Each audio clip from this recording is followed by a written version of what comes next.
রান্না বান্না করতে গিয়ে লোকরি নবীজি নিজে আনছেন, নবীজি তাঁবুর ভিতরে রয়েছেন, বুখারীর হাদিস। আর সাহাবীরা একটা গাছের ওপরে চেড়ে কুদাকুদি করে ফলগুলি পেরে পেরে খেয়েছে। একবার আল্লাহর নবী তাঁবুর ভিতর থেকে বলছে, তোমরা লাল গলা খাও, সবুজ গলা খেও না, তোমরা লাল গলা খাও, সবুজগুলো খেও না। হে আমার সাহাবীরা, লালগুলো খাও, সবুজগুলো খেও না। সাহাবীরা এসে বললেন, ইয়া রাসূলুল্লাহ, লালগুলি পাকা, সবুজগুলি কাঁচা, এ কথা আপনাকে কে বললে? আপনি তো একজন নবী, আপনি একজন ভারসাম্য মানুষ, আপনি একটা গদির মানুষ। আর এগুলো জঙ্গলে যথাযথা হয়, এগুলো মাঠে বিরানে জায়গায় ফলগুলি হয়। এই খবরটা আপনার কাছে কি করে পৌঁছালো? আল্লাহর নবী নিজের জবানে বললেন, ওরে আমার সাহাবীরা, আজকে তোমরা আমাকে নবী দেখছো, কিন্তু এক যুগে যখন আমি ছাগল চড়াতাম, রাখালের মতো বনে জঙ্গলে মাঠে ঘুরতাম, তখন ওই ফলগুলি আমিও পেরে পেরে খেতাম। আপনাদের দুয়ার বরকতে যে জায়গাতে বিশ্বনবীর সিনাকে চাক্কারা হয়েছিল ছাগল চড়াতে গিয়ে, ওই জায়গা পর্যন্ত আল্লাহ আমাকে নিয়ে গেছে। সেই ববলা গাছ, সেই মাঠ, সেই মরুভূমি দেখে এসেছি, আল্লাহ নিয়ে গেছে। তো মুহাম্মদ সাল্লাল্লাহু আলাইহি সাল্লামকে আমরা চিনতে পারলাম না। তিনি কত দরদি নবী, একটু পরে বুঝবেন, এখন তো বুঝবেন না, একটু পরে বুঝবেন। দাঁড়ান, আয়াতগুলোতে আমি যাই। তো এ হলো নবী মুহাম্মাদের কাহিনী। অনেকগুলি নবীজির বিয়ে, খালি একটা বিয়ের খবর আপনাদেরকে শোনাবো, একটা বিয়ের খবর শোনাবো।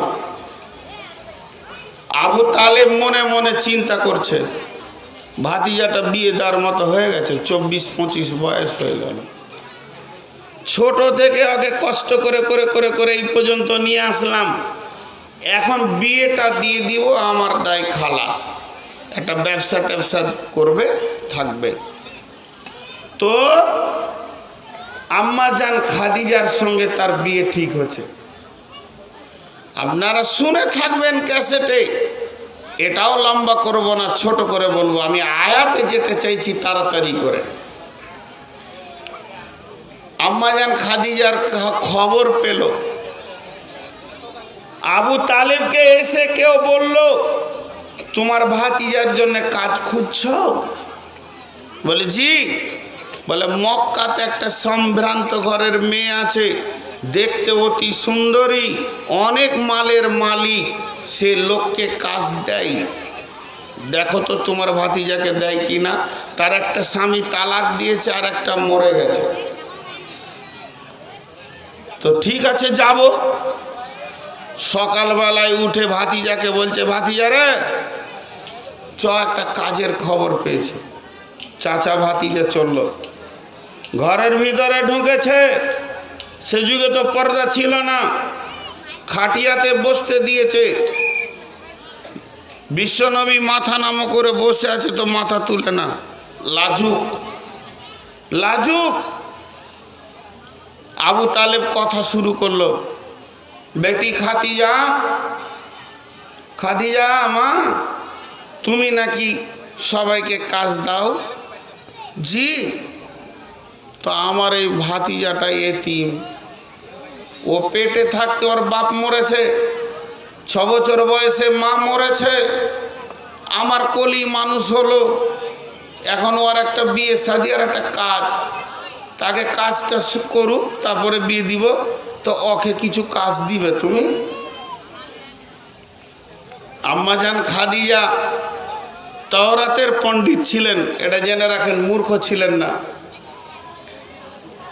আম্মাজান খাদিজা তাওরাত কিতাবটা গোটাটায় হাফিজা ছিলেন, মুখস্থ করেছিলেন, মানে তরজমা তাফসীর সহ মুখস্থ ছিল। সোনা না তামা না রাং, না আপনার কাঁসা না পিতল, স্বর্ণকারের হাতে পড়লেই বোঝা যাবে মালটা কি। কষ্টি পাথর ঘষবে, বস্তুটা কি বলে দেবে। আল্লাহর নবী এবার স্বর্ণকারের চোখে পড়েছে। আম্মাজান খাদিজা কথা বলছেন আবু তালেবের সঙ্গে, ঘর ঢুকছে বের হচ্ছে, আর বিশ্ব নবীর নাক চোখ চুল দিকে তাকিয়ে তাকিয়ে দেখছে, হাতগুলির দিকে তাকিয়ে দেখছেন, আর তৌরাতের সঙ্গে মিলিয়ে নিচ্ছেন, আর মনে মনে ভাবছেন না জানি এটাই কি আখিরি পয়গাম্বার। সন্দেহ রয়েছে খানিকটা, ফুল ক্লিয়ার হয়নি। তো বললেন ঠিক আছে কাজ দিব আপনার ভাতিজাকে। আলহামদুলিল্লাহ, বেটি তোকে আল্লাহ বরকত দেব। তো আমার ভাতিজাকে কি কাজ দিবি? বলে কাপড় বেঁধে দিব পোঁটলা, বিদেশে বেঁচে আসবে, লাভ যা হবে ভাগাভাগি। হলো, সকালে চলে আসিও। বিশ্বনবী গিয়ে দেখছেন কাপড়ের পোঁটলা রেডি হয়ে আছে, কিন্তু খাদিজা করেছেন কি, যতজনকে কাপড় দিয়েছে তারা নিজের মাথায় নিজে বইয়ে নিয়ে বেড়ায়। আর এই আল্লাহর নবীকে যখন মাল দিছে তখন খাদিজা বলছে, ও মুহাম্মদ তোমাকে মাল বইতে হবে না, আমি তোমার সঙ্গে একটা গোলাম দিলাম, গোলামটার নাম হলো মাইসারা। মাইসারা মাল বইবে তুমি, বেচবে ও, মালের ম্যানেজার ও, মালিক আমি। চলে গেল শামে, দীর্ঘ লম্বা টাইম সফর করছে। খাদিজা পাঠানোর পর ওর মনে পড়েছে তৌরাত বলছে ওর দুশ্মন বেশি হবে, তো ভুলই করলাম, দুশ্মন বেশি হবে তো ভুলই করলাম। কখন আসে ছটফটি লেগে গেছে। চলে আসলেই নিরাপত্তা হবে। বেশ কিছুদিন পর খাদিজা তার দ্বিতলে উঠে পাহাড়ের চূড়াতে চড়ে দেখছেন আল্লাহর নবী। তখনও নবী হয়নি, তবে আমি নবী বলে বলে কথাগুলি বলবো। নবী মুহাম্মদ সাল্লাল্লাহু আলাইহি সাল্লাম হেঁটে আসছেন, আর মাইসারা হেঁটে আসছে। মালের সমস্ত হিসাব বুঝিয়ে দিল, যতটা লভ্য অংশ ছিল, লাভের পার্সেন্টেজ যেটা হলো, বিশ্বনবী নিজের মাল কটাকে নিয়ে, নিজের দিরহাম দেনার কটাকে নিয়ে চাচার হাতে বলছেন, চাচা যান তোমার এতিম ভাতিজা ইনকাম করতে শিখেছে। আবু তালেব খুশিতে আনন্দতে কোলে তুলে নিয়ে বলছে, বেটা এবার তোমার বিয়ে দিয়ে আমি ছুটি পেয়ে যাব। প্রথম ইনকাম চাচার হাতে দিয়ে বলছে, চাচা তোমার এতিম ভাতিজা ইনকাম করেছে। ওইদিকে ঘটনা কি হচ্ছে, ই তো ঘর এলো চাচার কাছে। খাদিজা বলছে, মাইসারা শোন, মাইসারা রে শোন, এদিকে আয়, তোর কাছে কিছু জিজ্ঞেস করব। কি? তোকে যার সঙ্গে পাঠিয়েছিলাম আমার ম্যানেজার মুহাম্মদ সাল্লাল্লাহু আলাইহি সাল্লাম, তার ব্যাপারে তোকে কিছু আমাকে শোনাতে হবে। লোকটি কেমন? মাইসারা গুনে 4-5টি কথা বলেছে, বেশি বলেনি। মাইসারা বলল, 1 নম্বরে এত ভদ্র মানুষ আগেও দেখিনি, জীবনে এত দামি মানুষ কোনোদিন দেখিনি। নাম্বার 2, যতদিন মরুভূমিতে হেঁটেছি মাথার উপরে মেঘের ছায়া পেয়েছি। নাম্বার 3, ব্যবহারে অতি ভদ্র নম্র মানুষ। আর নাম্বার সমাচার তুমি শুনে নাও। ওই শাম দেশে যখন চলে গেছিলাম তখন একটা জায়গায় গিয়ে ওই মোহাম্মদ আমাকে বলল, মাইসারা রে তুমি কাপড়টা নামাও। একটা গাছের নিচে কাপড়টা নামালাম, আর ওই জায়গাতে আমি ঠেস দিয়ে বসে থাকলাম। আমাকে বলল তুমি কাপড়টা জোগাও, তুমি কাপড়টা দেখে পাহারা দাও, আমাকে ক্লান্ত লাগছে, আমি একটু ঘুমিয়ে যাই। আর ওখানে নবী মুহাম্মদ শুয়ে গেলেন তো ঘুমিয়ে গেলেন। আর যখনই ঘুমিয়ে গেলেন এমন বিভোর ঘুমিয়েছে নবীজির আর চেতনা নাই। ওই সময় একজন পোপ পাদ্রী বলতে খ্রিস্টানদের যেগুলো বড় বড় মাওলানা, এদেরকে পোপ পাদ্রী বলে। এই পোপ পাদ্রী তার দল বল নিয়ে ওই রাস্তা দিয়ে হেঁটে গেছিল যেখানে আল্লাহর নবী শুয়ে আছে। ওই রাস্তা দিয়ে রোড দিয়ে সে হেঁটে যেতে যেতে যেতে থমকে দাঁড়িয়ে গেল বুড়া বড় বিচক্ষণ ব্যক্তি, ইনজিলের পণ্ডিত, তওরাতের পণ্ডিত, বড় মুফাসসির। থমকে তাকিয়ে অনেকক্ষণ থেকে বিশ্ব নবীকে দেখছেন। দেখার পর বলছে তোমার নাম কি? বলে মাইসারা। কাপড় কার? না খাদিজার। এর নাম কি? বলে মোহাম্মদ। এসেছো কোথা থেকে? না মক্কা থেকে। এর মা বাপ বেঁচে আছে? বলে না। মায়ের নাম আমিনা, আব্বার নাম আব্দুল্লাহ, দুজনই মারা গেছে। এনার চাচা এনাকে মানুষ করেছে আবু তালেব। কোন বংশের ছেলে? না কুরাইশ বংশের ছেলে। কয়েকটি কথা জিজ্ঞেস করার পর ওই পোপটা বলল ওকে তাড়াতাড়ি উঠাও, আর উঠানোর পর ঘুমাতে দিও না, তোমরা শাম দেশ ছেড়ে পালিয়ে যাও, চলে যাও মক্কাতে ফিরে। এই লোকটি আখেরি পয়গম্বর হবে আর এর অনেক দুশ্মন হবে, আর ও যখন নবী হবে তখন যদি আমি বেঁচে থাকি তাহলে ওর হাতে হাত দিয়ে আমি কালেমা পড়ে নিব। যাও ওখানে চলে যাও। মাইসারাকে উঠালেন, মাইসারা উঠিয়ে নবীজিকে নিয়ে এলেন। এই ঘটনাটা যখনই খাদিজাকে বলেছে তো ওর যেটুকু এক পরিমাণ সন্দেহ ছিল ক্লিয়ার হয়ে গেল। ক্লিয়ার হয়ে গিয়ে বলছে তা আমি যে 40 বছরের, ও যে 25 বছরের বিয়ে করবে মনে হয় জানো না। তো একবার প্রস্তাবটা দিয়ে দেখি, লাগে কি লাগে না একবার দেখি।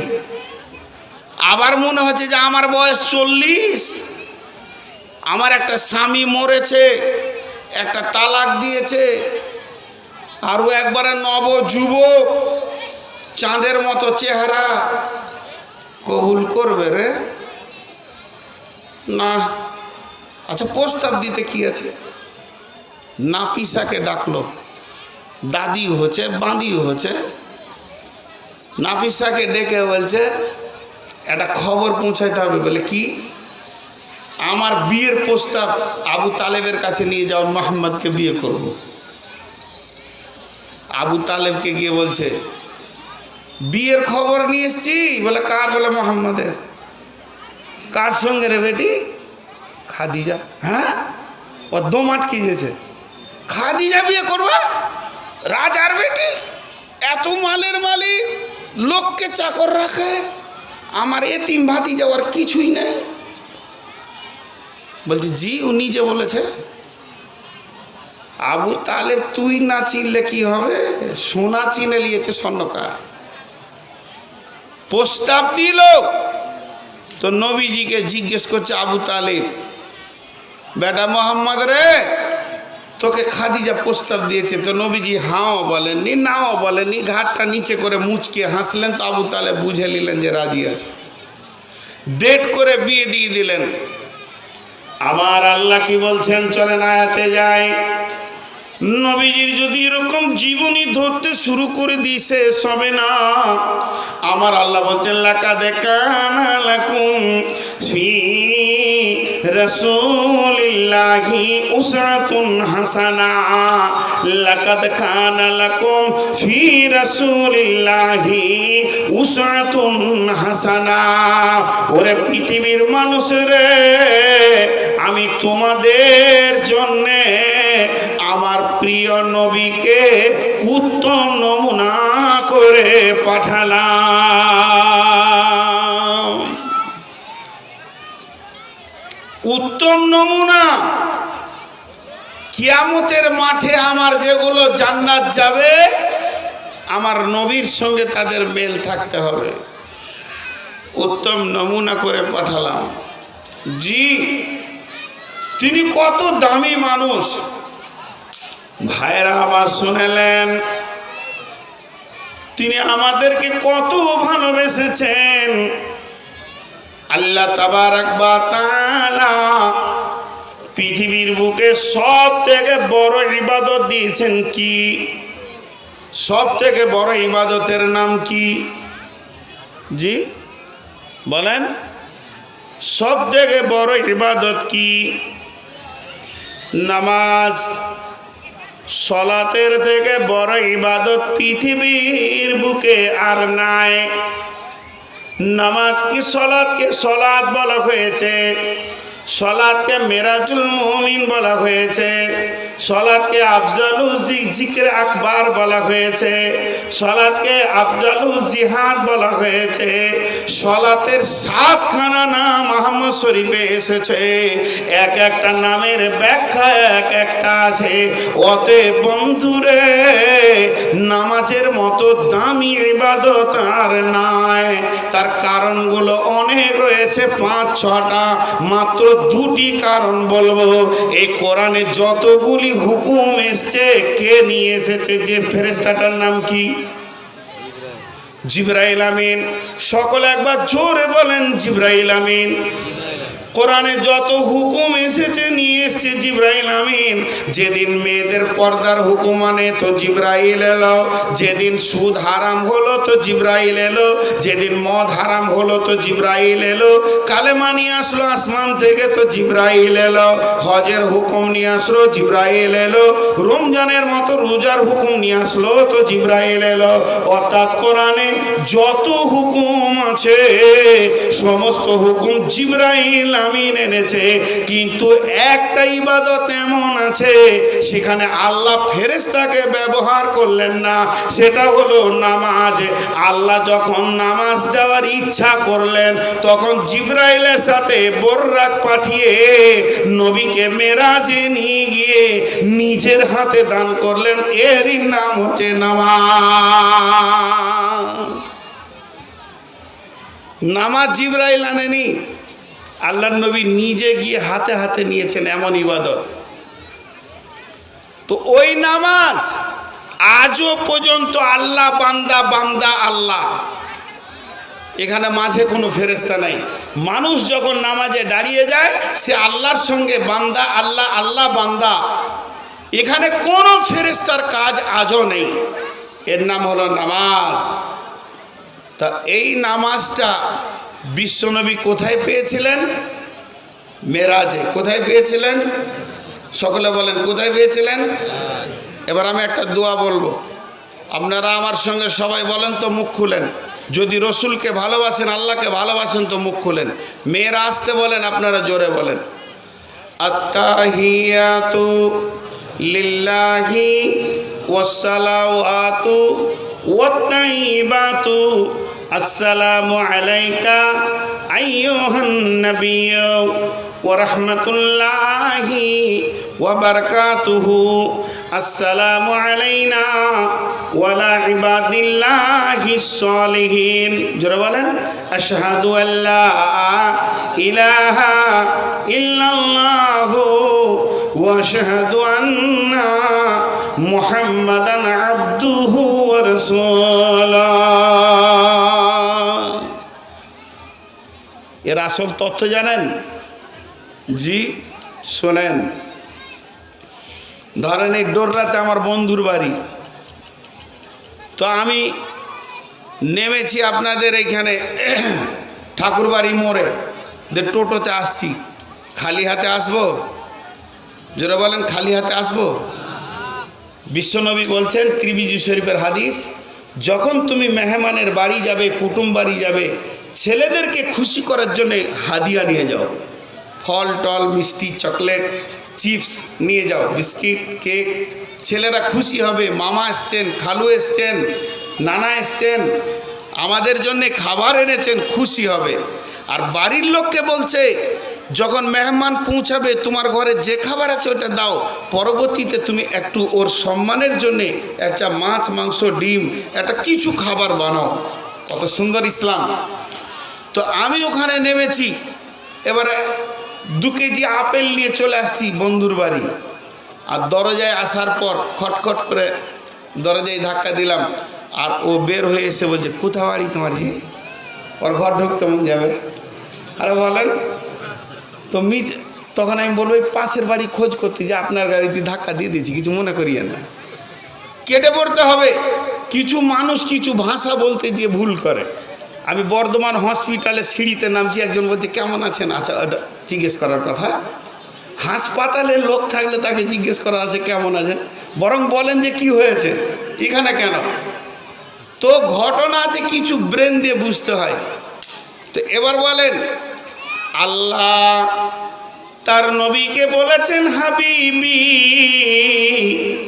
আমার বন্ধু হলো নবী মুহাম্মদুর রাসূলুল্লাহ সাল্লাল্লাহু আলাইহি ওয়াসাল্লাম। আল্লাহ তার বন্ধুকে নিয়ে যাবেন মেরাজের রাত্রিতে, আর সে মহল্লা সফর করতে জিবরাইল আমিনকে পাঠিয়েছে। জিবরাইল রে, বোররাক নিয়ে গিয়ে আমার হাবিবকে আমার কাছে এনে দাও, আমার সিংহাসনে এনে দাও, আমার গদিতে এনে দাও, সে আমার মহল্লা ঘুরে বেরিয়ে যাবে রে জিবরাইল।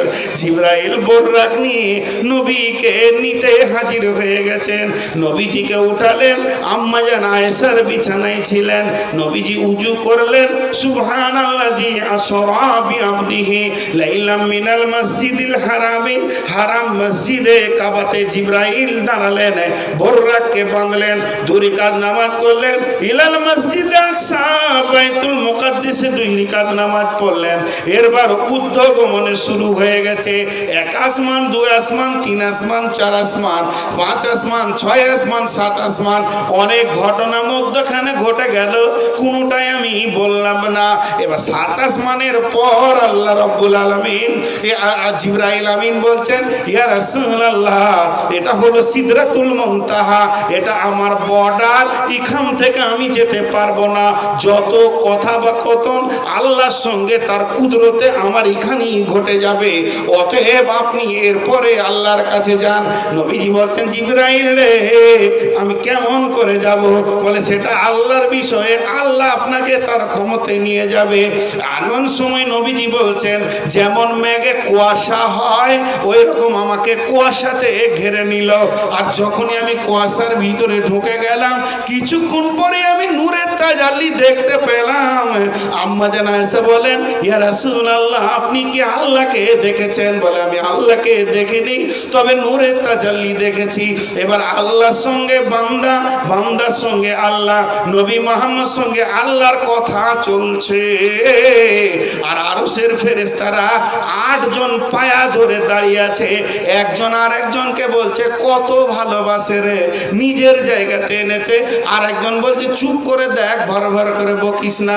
আর একজন বলছে নিশ্চয়ই যখন ভালোবাসে তো অনেক মহব্বত করে। আর একজন বলে মহব্বত করে কিনা, হাদিয়া কি দেয় দেখব রে।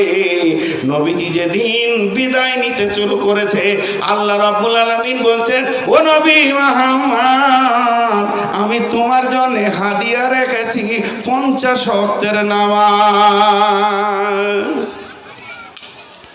এবার ঠিক করে বলেন তো, বিচার করে বলেন, এটা হাদিয়া হলো না ঘাড়ে বাঁশ চাপাইল?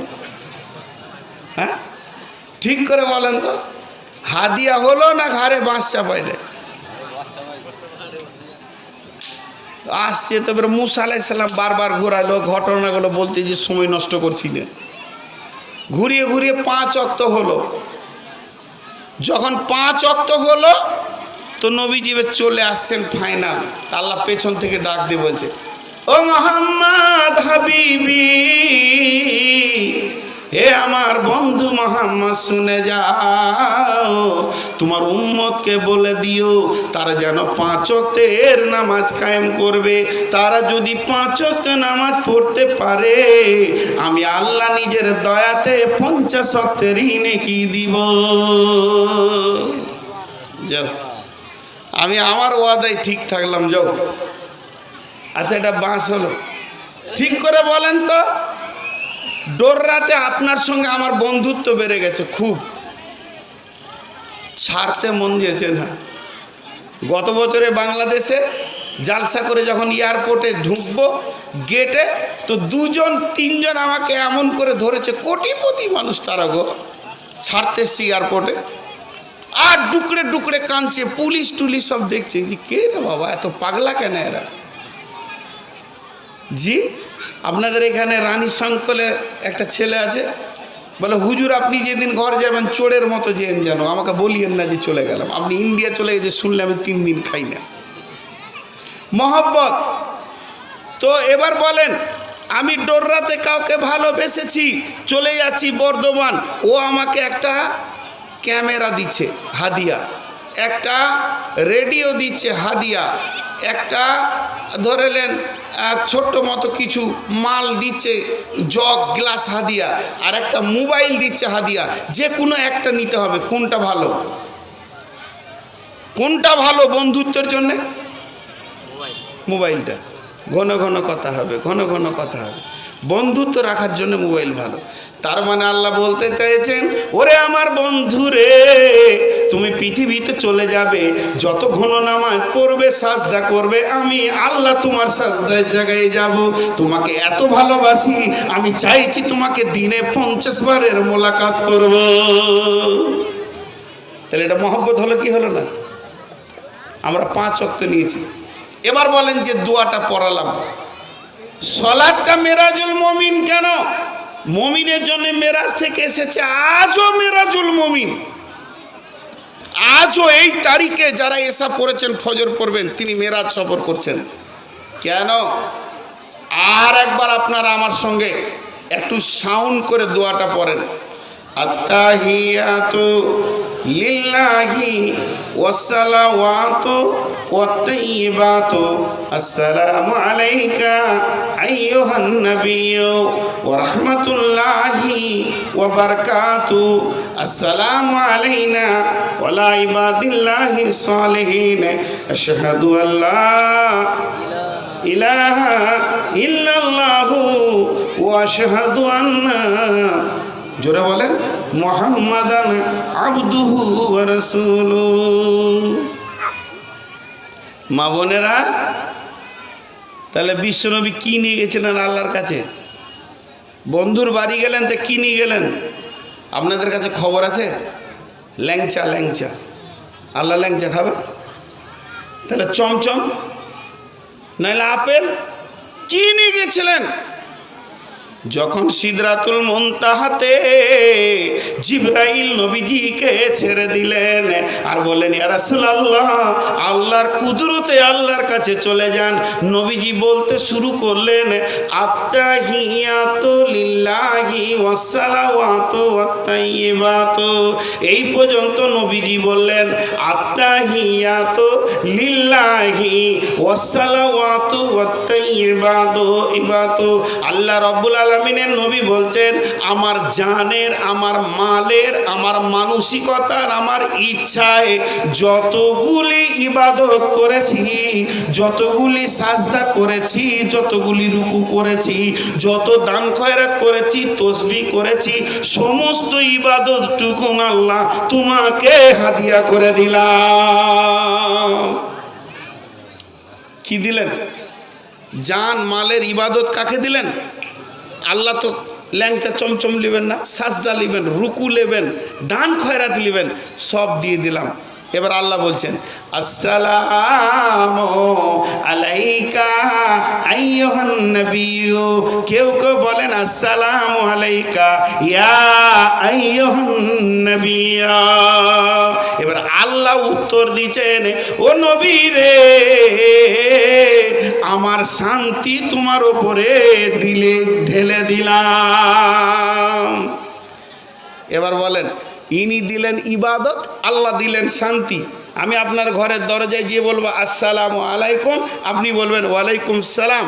কিন্তু যিনি ঘরওয়ালা, ওর আদব হচ্ছে মুচকে হাসবে, হাসলে কুটুমের দিল বড় হয়, আর বেজার হলে বলবে সালা ভার হলো নাকি রে, মুচকে হেসে বলবে ওয়ালাইকুম সালাম। পারলে কুটুমকে খুশি করার জন্য আরও কথা বলবো, যতগুলো কথা বলবেন অতগুলো সাদকা হবে। মেহমানকে খুশি করার কথা কি, আরে ভাই এত লেটে আসে, আজ কতদিন আসো না, আসবো আসবো করে অপেক্ষা করে আছি, এসেন আসেন ভিতরে আসেন, আপনি এলে আমার দিলটা বড় হয়, এই ধরনের কথা বলা হাদিসে আছে। জি ভাই, এবার বন্ধুর সঙ্গে বন্ধুর কথা হচ্ছে, তাহলে আল্লাহকে দিলেন ইবাদত আর আল্লাহ দিলেন শান্তি। এবার বলেন নবীজি খুশি হবেন না দুঃখ পাবেন? এতগুলি লোক যদি মুখ না খুলেন তার এক কলম আগে বাড়বো না। সবাই বলেন নবীজি খুশি হবেন না দুঃখ পাবেন? খুশি হবেন। বাচ্চা ছেলের হাত থেকে বিস্কিটকে কেড়ে নিলে, বাচ্চা ছেলের হাত থেকে চকলেটকে কেড়ে নিলে ঠোঁটটা যেমন থরথর করে কাঁপাবে, আর চোখ দিয়ে হালকা পানি বের করবে, গালকে ফোলাবে, হাতকে মুচড়াবে, মানে সিচুয়েশন তৈরি করে নিয়েছে, কাঁদার পূর্ব লক্ষণ তৈরি হয়ে গেছে। আমার নবীকে যখন আল্লাহ শান্তি বর্ষণ করলেন, আমার নবী কাঁদা কাঁদা অবস্থা হয়েছে। কেন গো? ও নবীর উম্মত, ও নবীর উম্মত, ও নবীর উম্মতা, একবার আপনারা নবীকে চিনেন, নবীকে চিনেন, নবীকে চিনেন, নবীকে চিনেন, নবীর পরিচয়টা নেন। যখন আল্লাহ বললেন ও মুহাম্মদ রে তোকে আমি শান্তি দিলাম, তো নবীজির চোখে পানি চলে এলো, গাল ফুলিয়ে কাঁদা কাঁদা হয়ে গেছে। নবীজি দিলের ভিতরে একটা কথা বলছেন, এই কথাটা তো আল্লাহকে জানাতে হবে, তবেই জানবেন, আল্লাহ জানতে পারবেন। আল্লাহকে জানাতে হবে কি নবী কথা কি বলছে দিলেন আল্লাহ জানতে পারবে, আল্লাহ জানতে পারবেন। নবীজি ওই অবস্থায় মনে মনে বলছেন, ও দয়াল মাবুদ গো, ও রব্বুল আলামিন গো, ও শাহিনশা গো, সারা পৃথিবীর বাদশার দরজা আমি এত বড় মালিকের কাছে এসেছি, আর সেই মালিক আমাকে শান্তি বর্ষণ করেছে, আমাকে শান্তি দিয়েছে। ও দয়াল মাবুদ, আপনার শান্তি আমি অতক্ষণ পর্যন্ত নিতে পারবো না যতক্ষণ আপনি আমার উম্মতের জন্য কিছু না বরাদ্দ করবেন। আমি অনেক উম্মতকে ছেড়ে এসেছি পৃথিবীতে, আমি মারার পরও আমার অনেক উম্মত কিয়ামত পর্যন্ত আসবে, আমি আমার উম্মতকে ছেড়ে দিয়ে আপনার কাছে কি নিব? আমি এমন নবী উম্মত ছাড়া একা খেতে পারবো না। আল্লাহ তাবারাক ওয়া তাআলা দিলের কথা বুঝতে পেরে আর একটা শব্দ বাড়িয়ে দিলেন, আসসালামু আলাইনা ওয়া আলা ইবাদিল্লাহিস সালিহিন। নবী হে, তুমি আমার দরজায় চোখের পানি ফেলবে, কাঁদবে, এটা আমি মেনে নিতে পারবো না। তোমাকে এতটা ভালোবাসি, তোমাকে এতটা প্রেম করি, তোমাকে এতটা মহব্বত করি, তোমার চোখের পানি আমার দিলকে প্রভাব করেছে। অতএব তুমি যখন কেঁদেছো তাহলে শুনে নাও, তোমার উম্মতদেরকে বলে দিও যারা এই নামাজকে কায়েম রেখে দিবে তাদের জন্য রহমত বরকতের দরজাটা আজকে মেরাজে খুলে দিলাম, কিয়ামত পর্যন্ত বন্ধ হবে না। নবীর পরিচয়টা খালি দেখেন, বলে নাই যে আমার বংশের জন্য কিছু দেন, আয়েশাকে কিছু দেন, আমার বংশে হাফসা আছে ওদেরকে কিছু দেন, ছেলে পিলেকে ফাতেমাকে, হোসেন হাসানকে দেন। চিন্তা করছে উম্মতের। তাহলে এতক্ষণ কে কে কথা বলছে? আল্লাহ এবং, মুখ খুলে না, এতক্ষণ কে কে কথা বলছেন? আল্লাহ এবং নবী মুহাম্মদ সাল্লাল্লাহু আলাইহি ওয়াসাল্লাম। জিবরাইল দেখছে আমি কেন চুপ থাকবো?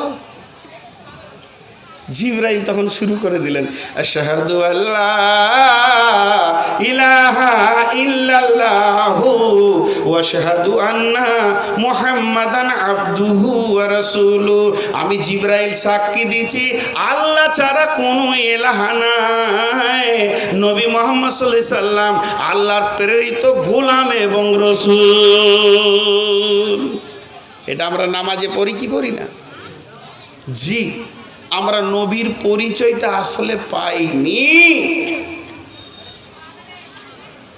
রব্বুল আলামিন বলছেন হুয়াল্লাযী বাআসা ফিল উম্মিনা রাসূলাম মিনহুম ইয়াতলু আলাইহিম আয়াতিহি ওয়া ইউযাক্কিহিম ওয়া ইউআল্লিমুহুমুল কিতাবা ওয়াল হিকমা ওয়া ইন কানু মিন ক্বাবলু লাফি যালালিম মুবিন। আল্লাহ রাব্বুল আলামিন বলছে আমি তোমাদের ভিতর থেকে, তোমাদের মাঝ থেকে তোমাদের একটা নবীকে পাঠালাম, তাকে এতটাই জ্ঞানী করলাম, সে হিকমতে পরিপূর্ণ আছে।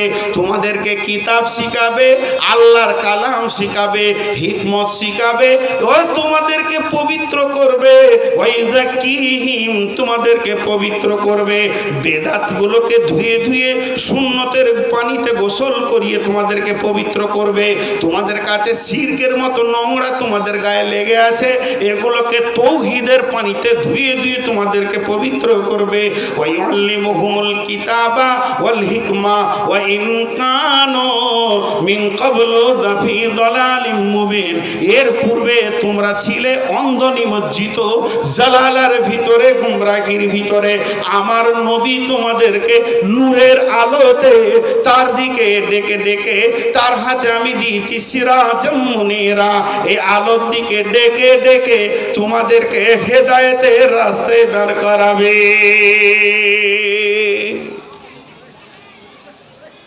আমার নবীকে পাঠিয়েছি। আচ্ছা, এবার বলেন, আল্লাহর নবী লিখতে পড়তে জানতেন? সবাই একবার মুখ খোলেন না গো। আল্লাহর নবী লিখতে পড়তে জানতেন? তাহলে একটা পণ্ডিত লিখতে পড়তে জানতো না, লে ভেজাল। হাজি, আমরা এখানে যতজন স্টেজে উঠেছি খালি হাতে, আমার একটা সঙ্গী, আমার ছোট ভাই, মহব্বতের ভালোবাসি, প্রতিবন্ধী, ভালো আলিম, আল্লাহ রহমতে ভালো আলিম, ও লাঠি হাতে উঠেছে। তো সরকার বলছে মিলিটারি লিব, তো ওকে লিবে, লাঠি আছে তো লিবে ওকে। আর হ্যাঁ না বলে না তো বলো, ওকে লিবে না। যে নিজেকে ঠ্যাক দিয়ে চলে সে আবার কত শক্তিমান। তাহলে পৃথিবীতে যত পণ্ডিত আছে এরা অক্ষরের উপরে ভরসা করে পণ্ডিত, এর আবার কি শক্তি আছে? আর আল্লাহ রসুলের ইলমেটা স্বয়ং আল্লাহর সঙ্গে চ্যানেল লাগানো আছে, এ গভীর সমুদ্র থেকে কে সরাতে পারবে একে? তাহলে দুনিয়াতে ওনাকে অক্ষর দিলেন না কেন? চারটা কারণ। কটা কারণ বললাম? চারটা। তার মধ্যে দুটো হলো দুর্বল আর দুটো হচ্ছে সবল। দুর্বল দুটো আগে বলি। একজন বলছে যে ওর ছোট বয়সে মা বাপ মরে গেছে, শিক্ষা তো মা বাপই দেয়, এই জন্য হয়নি, এটা দুর্বল, এটা ভুল। আর একটা দুর্বল পয়েন্ট ওইটাই যেটা আমি বললাম, যে অক্ষরকে জারিয়া করে যাদের পণ্ডিতি আছে, অক্ষর শরীরে তাদের বুদ্ধি শেষ, আর আল্লাহ স্বয়ং ওনাকে দিয়েছেন ইলম। 3 নম্বর হচ্ছে যেগুলো খুব সবল দলিল। 3 নম্বর হচ্ছে বিশ্বনবী শিখবেন কার কাছে? ওনাকে অক্ষর শিখাবেন কে? পৃথিবীতে এমন কোন পণ্ডিত আছে যে তার বুকে সাহস এটা হবে যে আই মোহাম্মদ তোকে পড়াবো, এই কথা বলবে? আছে? শিক্ষক কেউ হতে পারবে না। আর আমার আল্লাহ চাননি যে আমার নবীর কেউ শিক্ষক হয়ে যাক। যদি কেউ শিক্ষক হয়ে যায় তার সম্মান নবীর থেকে বেড়ে যাবে। পারবে না ভাই? আমি যত বড়ই পণ্ডিত হই আর যত বড়ই আলেম হই, যে আমাকে আলিফ পড়িয়েছে সে আমার মাথার তাজ, ঠিক না ভুল? প্রাইমারি স্কুলে যার কাছে অ পড়েছি সে আমার মাথার তাজ। তো আমার আল্লাহ চাননি যে আমার নবীর কোনো শিক্ষক পৃথিবীতে থাকুক, যে সে বলুক যে বিশ্বনবী আমার ছাত্র লাফাইলে কি হবে, পড়ি চোখ আমি, এটা আল্লাহ চাননি। হলো 4 নম্বর কারণটা বলি। ডোররা থেকে আমাকে একজন একটা চিঠি লিখেছে, যে আমি চিঠি লিখেছি, বর্ধমান প্ল্যাটফর্মে বসে আছি, এমন সময় একটা ছেলে বলছে আসসালামু আলাইকুম মৌলভী সাহেব। কোথা বাড়ি গো? দিনাজপুর হেমদাবাদ, ডোররা ডোররা জালসাই গিয়েছিলেন ডোররা। আচ্ছা আচ্ছা আচ্ছা, এই ব্যাগটা দিয়ে তোরে খচখচ একটা চিঠি লাগলাম। কাকে? সৌরভ ভাইকে। যে চিঠিতে ভালো বর্ণনা দিলাম, ভাই খুব ভালো, আপনার ব্যবহার খুব ভালো, খুশি হয়েছি, তো একবার আসেন, বেরিয়ে যান, মার্শাল্লাহ আপনাদের গা খুব ভালো লাগলো, আপনার গ্রামের লোকের সঙ্গে দেখা হলো, তাই একটা চিঠি দিলাম, চিঠি পেয়ে একটা উত্তর দেবেন বা ফোন করবেন। তোকে চিঠিটা মুড়ে দিয়েছি। এখানে হেমদাবাদে যখন চিঠিটা পৌঁছেছে সৌরভের কাছে, তখন নিচে লেখা আছে খালি বর্ধমান আই, তোকে জুতিয়ে লম্বা করবো। আচ্ছা বলেন, ও রাখবে কি রাখবে না? আর হ্যাঁ না বলে, রাখবে কি রাখবে না? চিঠিটাকেও ভালো করে রেখে দিয়েছে, খালি মূল ভিতর দিকে জালসায় আই, তোর কত বড় সাইজের জুতা আছে একবার দেখবো। আমি চলে এসেছি জালসায় সমসপুরে কিংবা কাছনে, ওই চিঠিটা নিয়ে গিয়ে হাজির। চিঠিটাকে পকেট থেকে বের করে রাখার আগে বলছে, কি দোষ করেছিলাম আপনার? কি অন্যায় করেছিলাম? আপনার গরু চুরি করেছি না আপনার ছেলেকে মেরেছি না আপনার মান সম্মানের ক্ষতি করেছি? আপনি আমাকে জুতাবো বলেছেন? না তো ভাই আমি তো বলিনি। বলে চিঠিতে লিখেছেন মানে? বলেননি মানে লিখেছেন। এটা কি লেখা আছে? এবার বলেন। আমি ওকে বলছি আল্লাহর কসম, ওয়াল্লাহ বিল্লাহ তাল্লা লাল্লাহ, আল্লাহর কসম, আল্লাহর কসম, আল্লাহর কসম, 3 বার কসম খেয়েছি। আমি মসজিদে বসে রয়েছি, এখনই এশার নামাজ পড়লাম, আমি এই কথা লিখিনি, আমার লেখা এই পর্যন্ত, এটা কেউ আমার লেখাকে নকল করেছে। তখন ও বলছে আমিও মসজিদে আল্লাহর কসম, আল্লাহর কসম, আল্লাহর কসম, আমিও যে লিখেছি আপনাকে অপমান করার লেগে ঘরে বসে লিখে নিয়েছি, এটাও নয়। তাহলে যখনই কসম করে নিলাম, দুইজনকে বিশ্বাস করলাম, এখন সন্দেহ হবে কাকে? যে চিঠিটা বয়ে নিয়ে এসছে ওকে কেন সন্দেহ হবে? এই জন্যই সন্দেহ হবে যে ও আমাদের দুইজনার বন্ধুর মাঝে দুশ্মনী শুরু করেছে, যে তোদের বন্ধুত্ব থাকতে দিব না, তাই বাড়িতে গিয়ে মন গড়া করে এটা লিখে নিয়েছে, যে ওর হাতে দিয়েছে, ঝগড়া লাগিয়ে দিয়েছে। এবার ওই লোককে যখন ডাকা হচ্ছে, রে তুই লিখেছিস নাকি বল, ও তখন বলছে জীবনে স্কুল দেখি না, কলম ধরতেই জানে না। ওকে আর সন্দেহ হবে? আল্লাহ তাবারক ওয়া তাআলা বলছেন এই চিঠিটা আমি তোদেরকে দিলাম ইবাদত করার জন্য রে, আর এই চিঠির বাহক বানালাম মুহাম্মদকে, এই জন্য ওকে নিরক্ষর করে দিলাম, যে তোরা বলবি যে মাঝের কথাটা মুহাম্মদের নিজের মন্তব্য, এটা বলতে পারবি না, এটা তোদের ক্ষমতা হবে না। যা বলেছি আমি বলেছি, লিখতে জানে না, পড়তে জানে না, কোরআনে ভেজাল ঢুকাতেও পারবে না। এর জন্যে আবু জাহেলের মতো বেঈমানও কোনোদিন কোরআনকে সন্দেহ করতে পারেনি, নবীকে সন্দেহ করতে পারেনি। কোরআনে একটা কথাও নবীর নয়, সবগুলি হলো আল্লাহ। বুঝে এলো? আরে হ্যাঁ না বলে না? এই জন্য নিরক্ষর করে পাঠানো হয়েছে। কিন্তু বিশ্ব নবী যা বড় বড় জ্ঞানের কথা বলেছে, পৃথিবীর কেউ পেরেছে আজ পর্যন্ত বলতে? জি, কেউ পেরেছে? এবার 2টা কথা বলবো না, একটা বলি, আপনাদেরকে এবার উঠতে মন দিয়েছে, বুঝতে পারছি, গা খুসখুস করছে। অনেকে মনে মনে ভাবছে শালা মাইক খেয়েছে তো ছাড়বে না নাকি? হ্যাঁ, এর রস কত? 2 ঘন্টা হতে আর 3 মিনিট আছে। আমরা ডিজিটাল মানুষ, মাথা আমাদের তৈরি হয়েছে। ধৈর্য ধরেন, একটা পয়েন্ট বলি, আপনারা আমার সঙ্গে মুখ খুলবেন।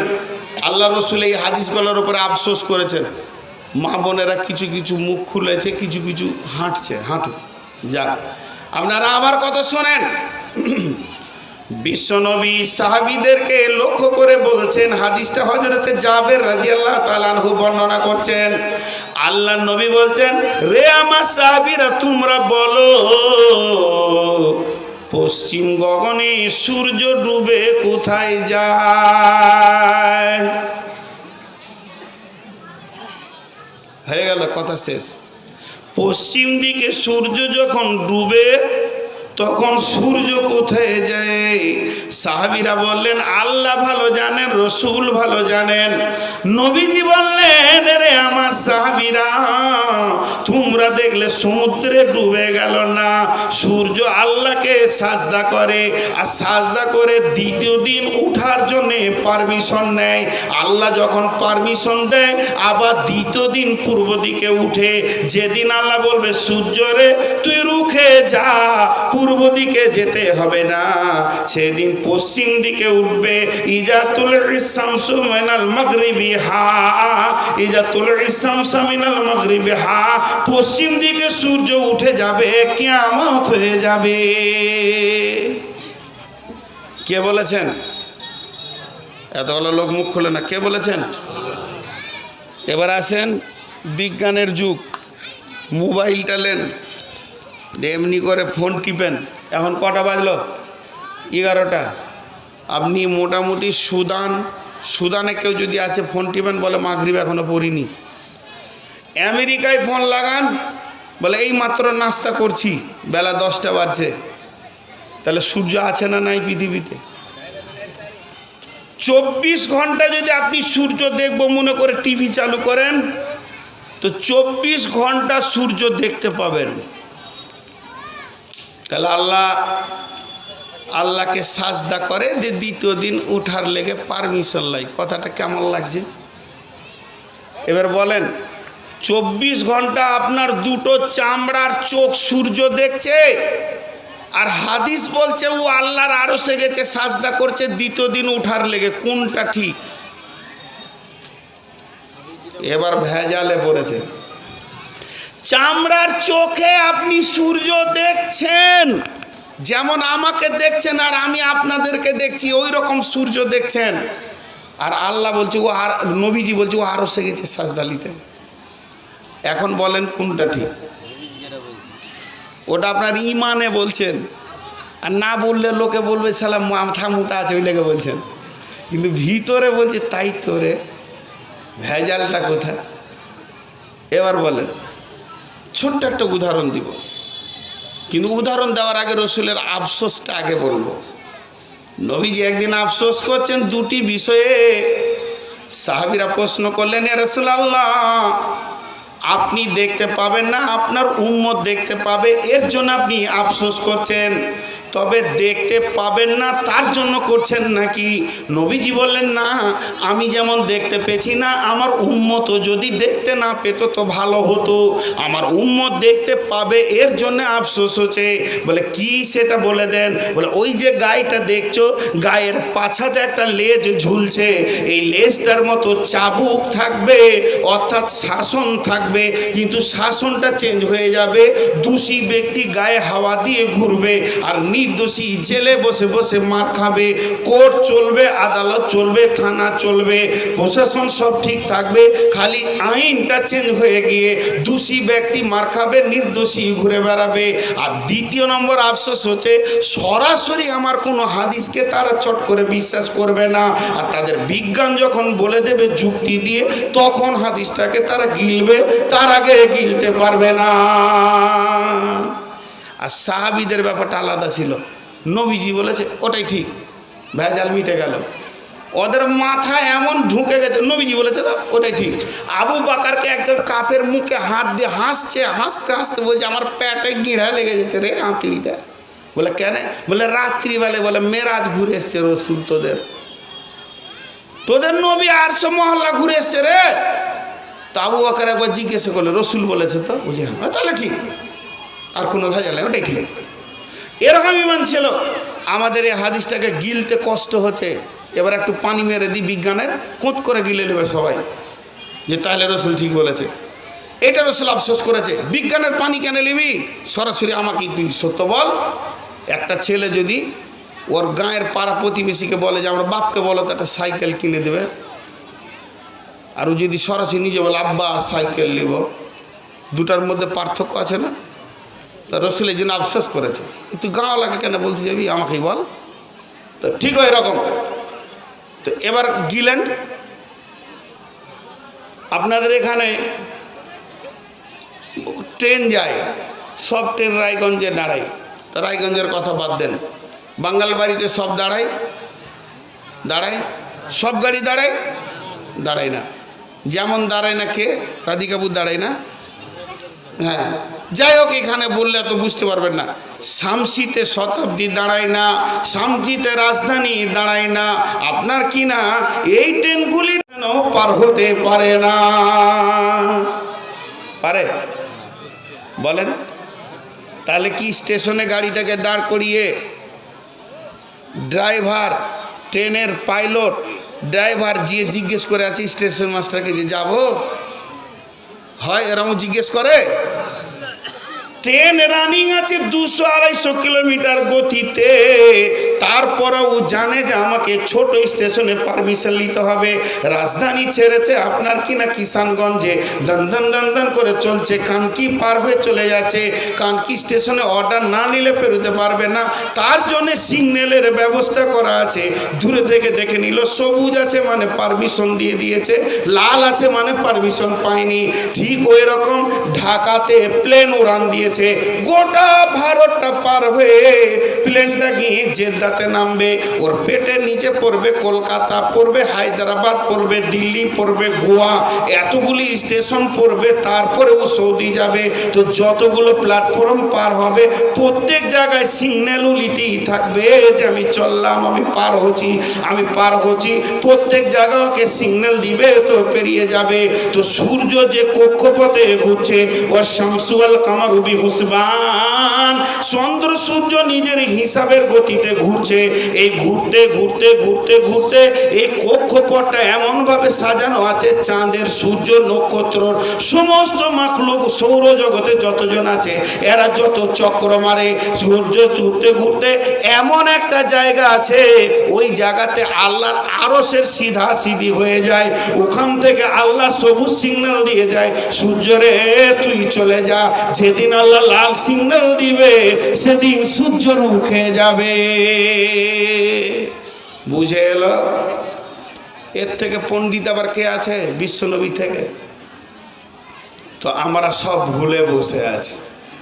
জি ভাই, যতটি লোক বসে আছেন 10 মিনিট টাইম লিচি, মা খালা বসেন, একসঙ্গে দোয়া পড়ে শেষ করব, মাত্র 10 মিনিট। আপনারা বলেন যে ইনশাআল্লাহ 10 মিনিট উঠব না, জোরে বলেন ইনশাআল্লাহ। জি, একটা ছোট্ট ঘটনা বলবো। আরে উঠবো না বলেছি তাই উঠেই গেল। বাপজি কি দোষ করেছিলাম, বাপের জুতো হাতে উঠেছে, মারবে নাকি? আচ্ছা জাগা, মা বোন খালা একটু ধৈর্য ধরেন, এরা জালসা শুনেছে, চোপা বন্ধ নেই।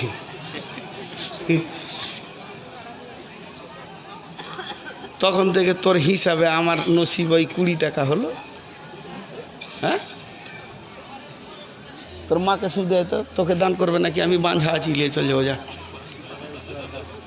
হ্যাঁ, বুঝতে পারবে, 120 টাকা নসিব আমার ভালো। আমি ছোট্ট মতো একটা ঘটনা বলবো, যে ঘটনাটা বিশ্বনবীর ব্যাপারে সব বলা হয়ে গেল, খালি একটা উদাহরণ দিয়ে রসুলের কথাটা সাবজেক্টটা শেষ করে একটা ছোট্ট হাদিস ঘটনা বলে ছেড়ে দিব। একটা উদাহরণ দিয়ে, আল্লাহ নবীকে দিয়ে, এই উদাহরণটা আজকের বক্তব্য শেষ। কিন্তু আরেকটা ঘটনা বলবো, এটা শুনে তারপরে যাবেন।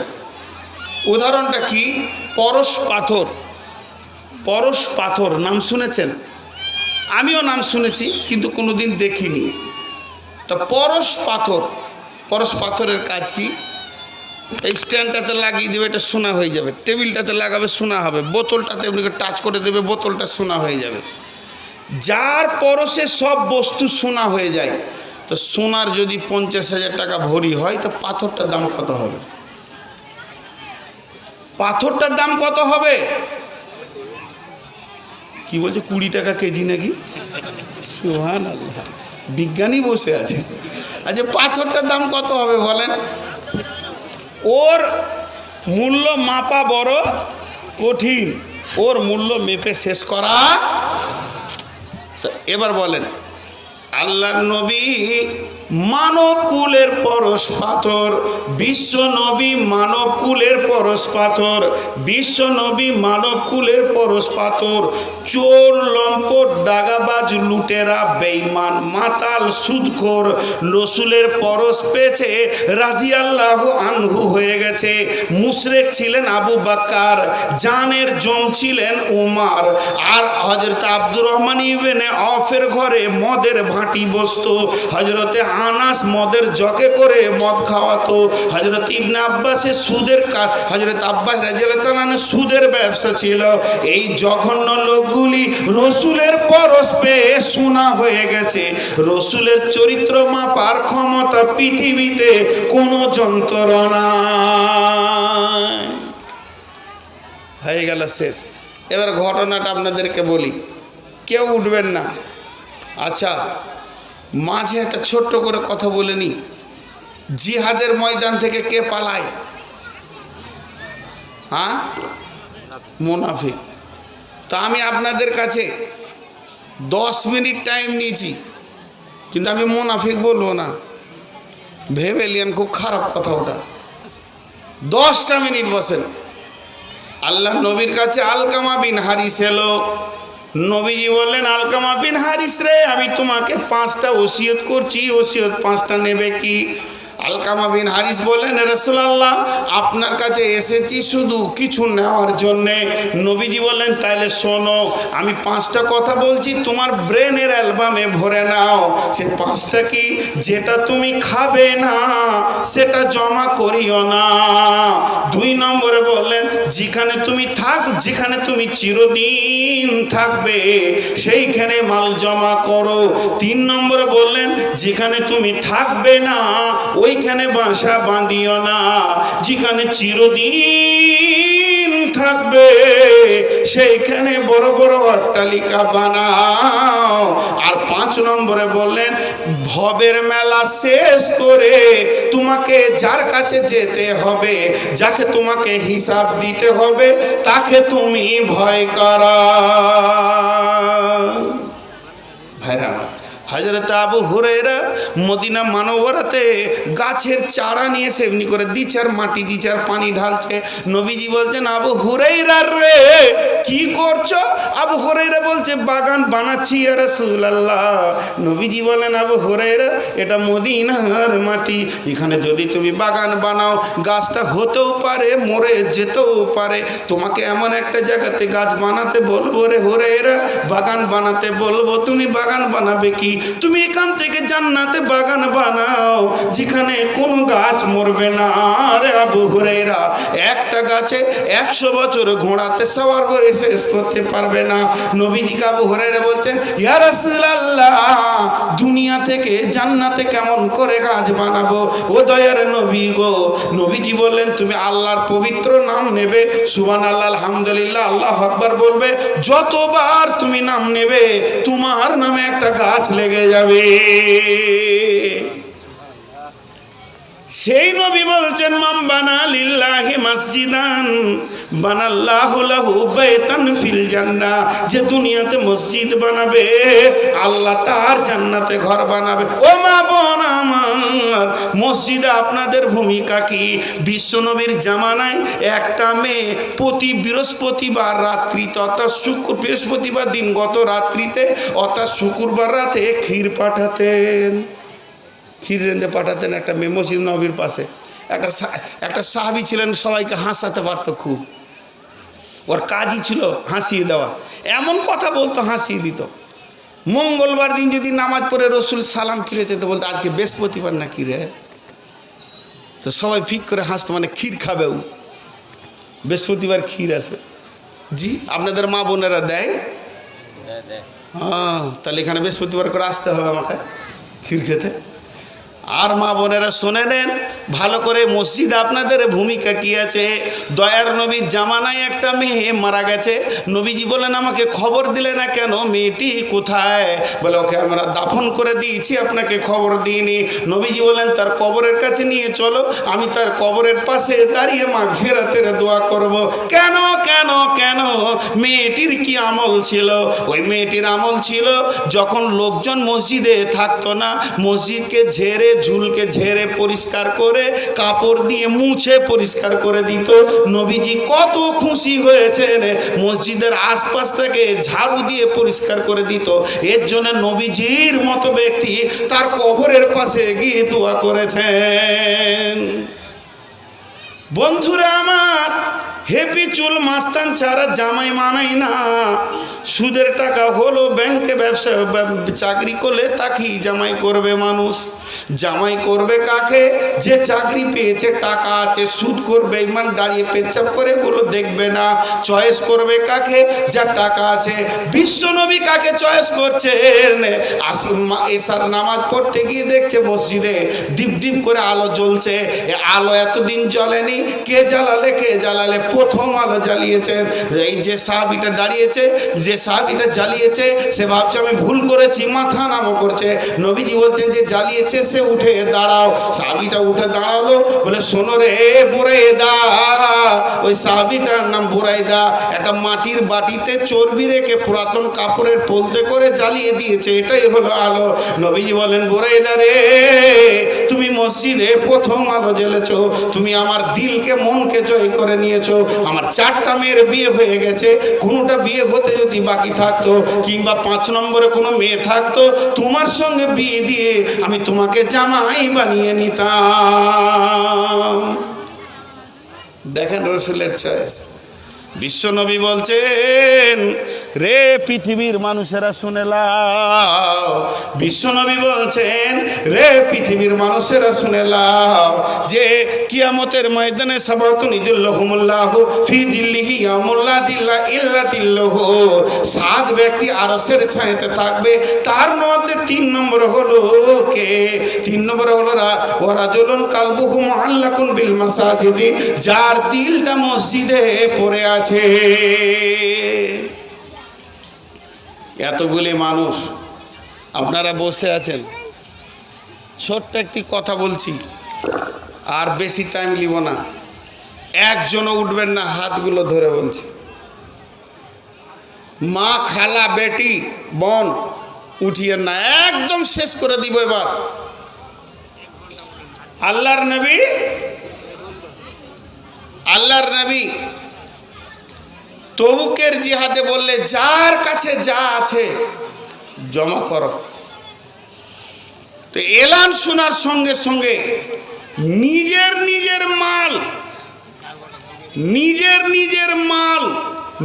নিজের হাতে জমা করেছিলেন। আবু বকর বললেন এটা আমার, উমর বললেন এটা আমার, ওসমান বললেন এটা আমার।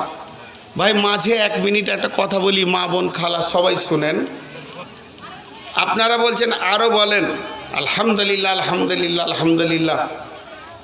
কিছু বক্তা আছে লোক বলাকে না মানাবে ভার করছে, আর আমাকে বলছেন বলেন এটা আমার জন্য দোয়া, এটা আমার জন্য দোয়া। আমি বুঝি, আমার কোনো ডিগ্রি নাই, শুধু আপনাদের দোয়ার বরকতে আমি চলছি।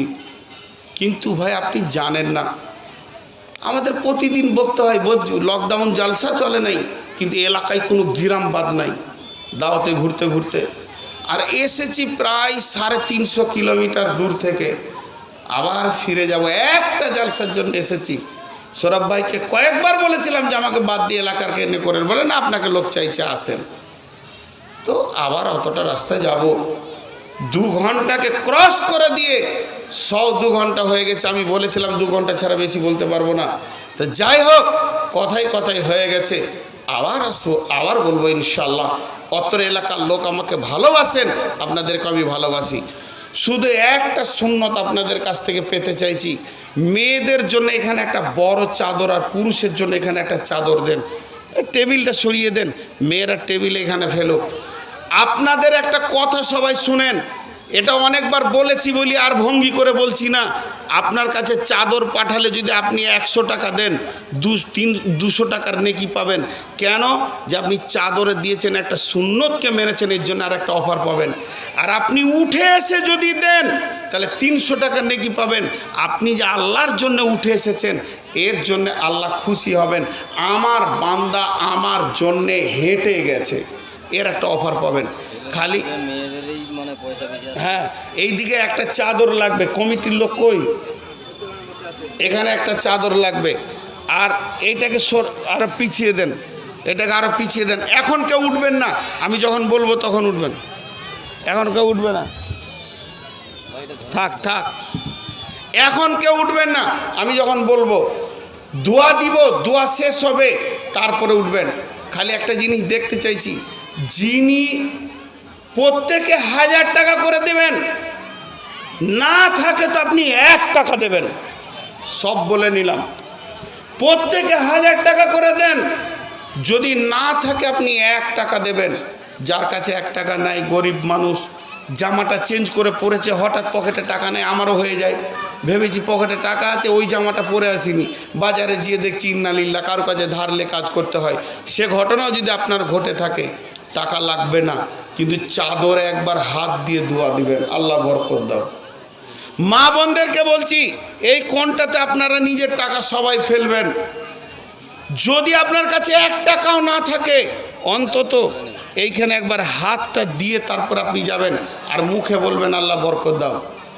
এবার আমি তাকাচ্ছি, আল্লাহকে সাক্ষী রেখেছি, কে চাদরে হাত না দিয়ে পালাবেন তিনি হাত তুলেন। আল্লাহর কসম দিচ্ছি, কিন্তু আল্লাহ দেখছে। মা বোনেদের ভিতরে কে এখানে হাত না দিয়ে পালাবেন?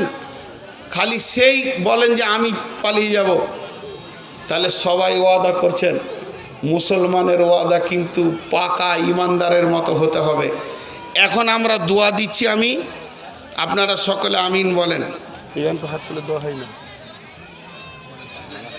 হ্যাঁ, তো আমি এমনি দোয়া করে দিচ্ছি, সবাই আমিন বলবেন, বুঝে বুঝে আমিন বলবেন।